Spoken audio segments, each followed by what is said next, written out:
Good evening, everyone. This is Amma Thanasanti, and I just wanted to talk a little bit about my own adventures in healing and some of the tools that have helped me in this path, and to speak a little bit about some of the things that might be happening in the upcoming days, weeks, and months that might be supportive in your own healing journey. I have I've started bee venom therapy, which is a completely new treatment for me to deal with some of the infections that I've got underlying.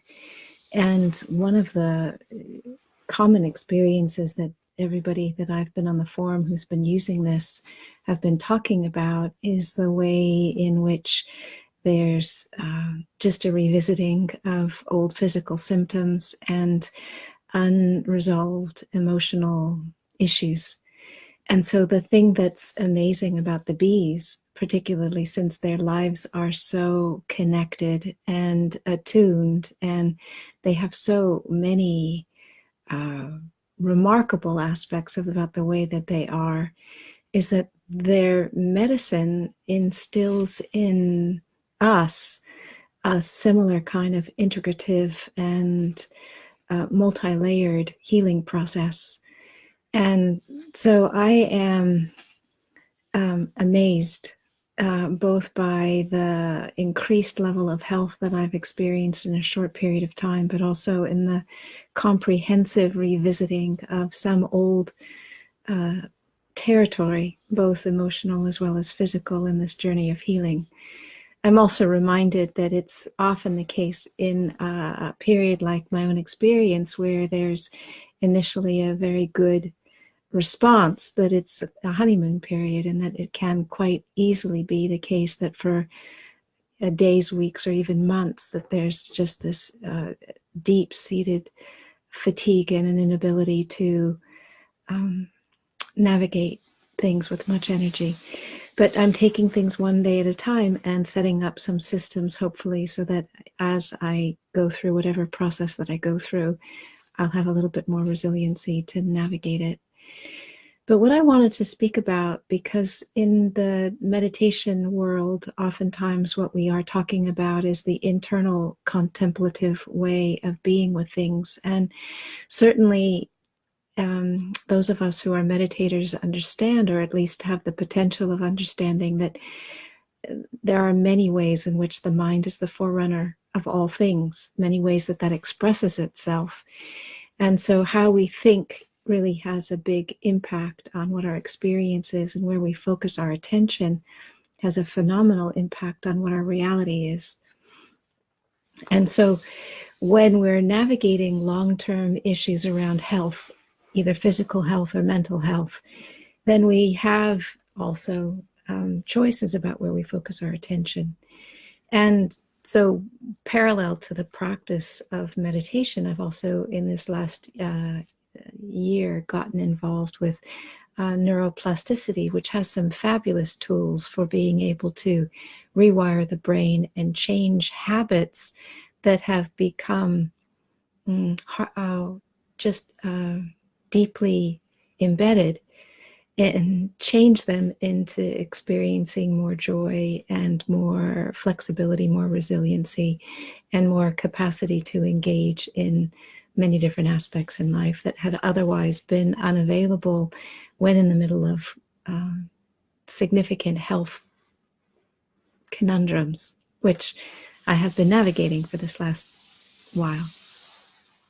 So we have our amazing brains, and our amazing brains have tremendous capacity to focus and change where we focus, and that where we focus and then how we respond to what we focus has an enormous impact on what our experience is, what our reality is, what our truth is. And so there's a big kind of conversation about how do we switch our focus so that what we're focusing on is helpful. So in a meditative world, we have we have a tremendous amount of tools that help give us instructions and give us opportunities for practicing that lets us choose things that are helpful. But the challenge is that when our physical health is compromised to a certain level, and when we are experiencing trauma or mental illnesses where we are stuck in deep patterns of depression or anxiety, then the regular meditation tools are often less accessible or less easy to use because our starting point is actually requiring a different level of engagement. We need to have often things that are more interesting, more engaging, and shorter periods of time, and not so much time of isolation and much more time of community support and things like that. So in the neuroplasticity community that I'm involved in, one of the things that we have been doing to a phenomenal success is having these pop-up laughing yoga groups where 2, 3, 4, sometimes even 5 times a day, we meet together online and laugh about nothing. So there's a whole art form about laughing about nothing. But what happens when we engage that way, when we look at each other in the eyes and we feel each other and we see each other laughing, and that there's this reset in our mind-body system that just permeates with joy. So our own capacity to access meditation is also supported by our capacity to reset our systems when we get bogged down or we get stuck into ruts, or when we're in the middle of chronic illness, or when we're in the middle of chronic anxiety or depression. And having tools like that is tremendously helpful, phenomenally helpful. So Monday night at Spirit Rock, I'm going to be speaking more at length on this topic of whole life healing. And on March 16th, I am deeply delighted that Melanie Demore and I are going to be co-leading a day-long retreat. And if anybody doesn't know Melanie, its words don't encompass the fullness of who she is, but I can try. So Ronnie Gilbert, I think, had a good beginning when the late Ronnie Gilbert said that Melanie is power wrapped in velvet. And from my own experience, her voice is liquid gold. But the thing that I find so compelling about her is that she uses music as a ministry, and she's a radically inclusive evangelical minister, and her mission is galvanizing people and letting them know what love and connection actually feels like. So the thing that I feel absolutely delighted about is that Melanie and I are doing this day-long retreat combining meditation, movement, and song. And so for me, there's just a fabulous integration of these internal qualities where we are going to be working with meditation and focusing the mind and suffusing our bodies with loving kindness. And the dynamism and magnificence of Melanie in her full glory as she engages us in music and song and stick pounding and some of the stories of the sea islands and the enslaved people and how they used the stick pounding in ways of communicating when they didn't have a common language together. And so I feel more excited about this upcoming event at Spirit Rock than I have felt about a gig in a really long time. And I think part of it is because I have such a deep sense of love and respect for Melanie. I mean, I just think she's completely awesome.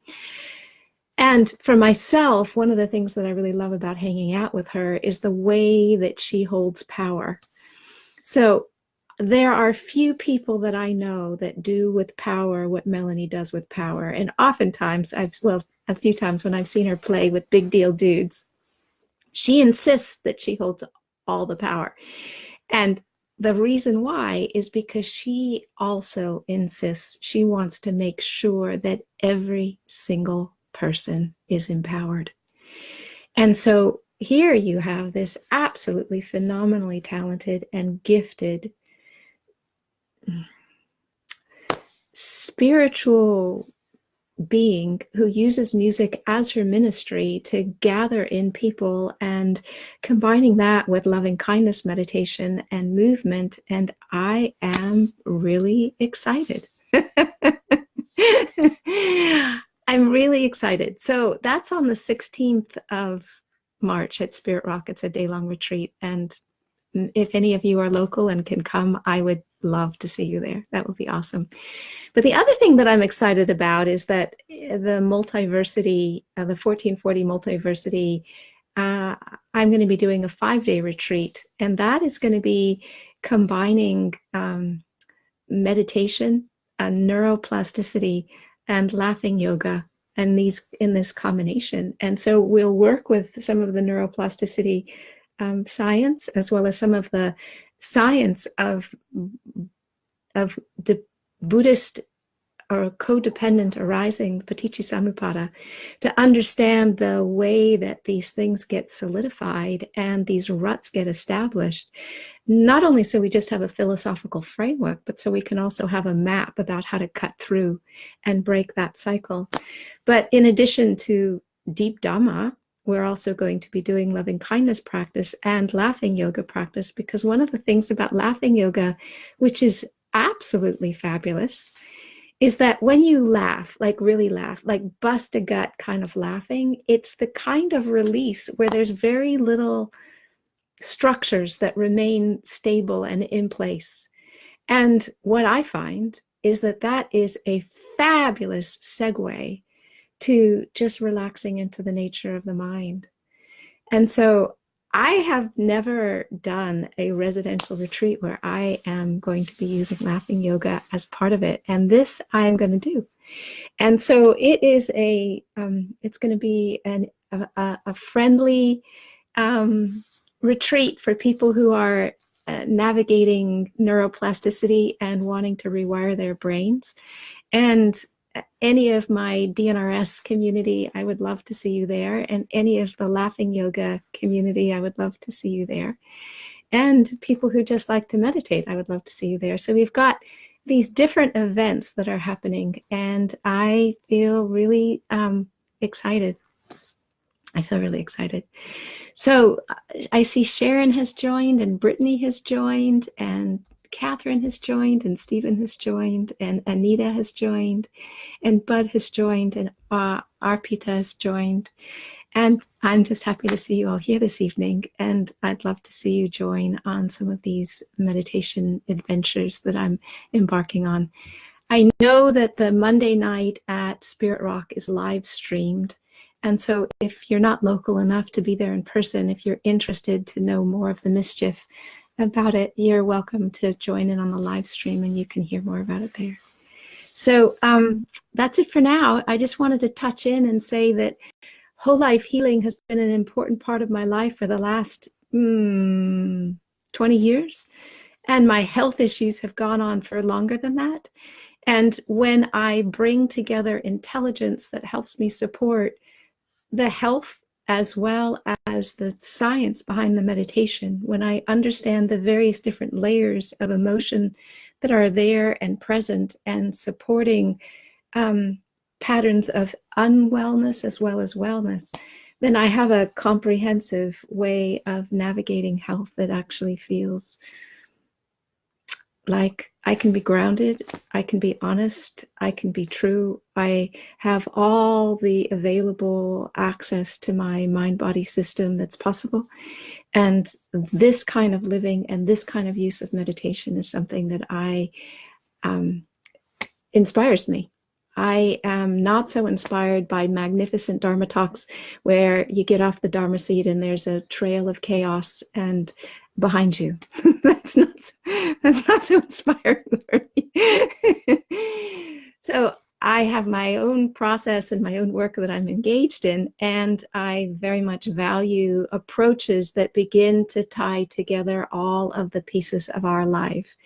And just as another part of what I'm investigating is that how this actually influence our identity, the biases that we hold about who we are and how we relate to each other. So it's comprehensive. But for Monday night and for the day long and for the retreat at the Multiversity, we will make a section of this whole life that we can begin to feel our own ways of relaxing into our own health and wholeness and wellness in the fullness of how we experience ourselves and each other in the world. So I happy to see you here joining me tonight, and I look forward to seeing you soon. Bye for now.